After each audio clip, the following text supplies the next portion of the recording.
ปลาก็จะเห็ดจังกันนี่ตึกปลา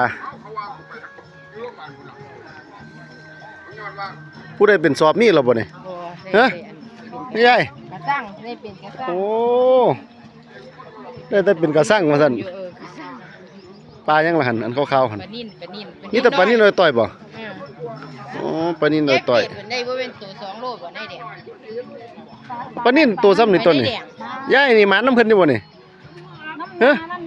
ว่าเลยทางสีนึงแล้วเพิ่นให้ลงผู้เดียวบ่บัตรนึงให้ลงผู้เดียวลงน้ำกันร่วมกันแล้วแต่อ๋อแล้วแต่ซอยใจอันทางดำแล้ว4 ตัว2 บัตร100ฟ้ามาเด้อตอนนี้ปกติขายบัตรละจักบาทก็ได้400ผู้ใดมาตอนนี้2 บัตร100ว่าซั่นโฆษณาให้บ่ใหญ่พี่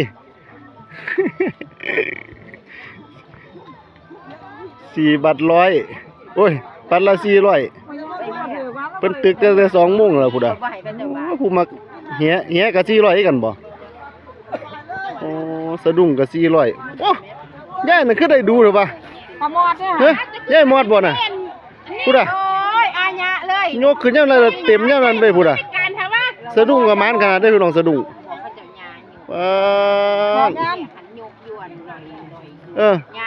สะดุ้งยกเอาไปลงไปไกลบ่ได้ครับจะซูมให้เบิ่งไปหันหน้าลงไปทางนั้นจังน้อยก็หันบัตรละ400 บาทแล้วเบิ่งสะดุ้งตัวนี้สิมานบ่แต่ว่าก็ยกขึ้นกับบาทละตอนนี้เด้ปลานิ่นล้วนๆเลยบ่มีปลาอื่นผสมเลยปลาในแดงเขาจะปลาคอผู้ดวงว่านบาทเดียวได้ตัวละ20 โลเขาจะเอาขึ้น5 ตัวแล้วว่าซั่นแม่นอยู่ว่าใช่ขอนเด้อัน20 โลหั่นว่าจังนี้ขอนไม้บ่แม่นปลาประมาณ20 โลนี่ล่ะ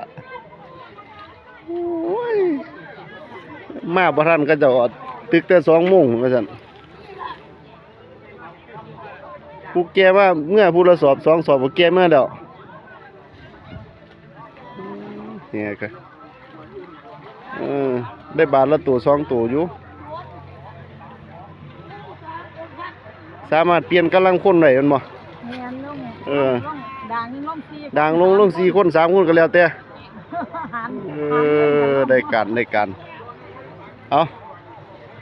าอยากหากินวิถีชีวิตบ้านเฮาพี่น้อง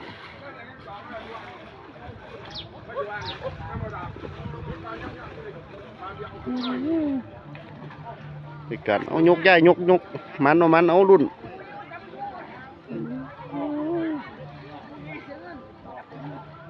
ผู้มันกับมัน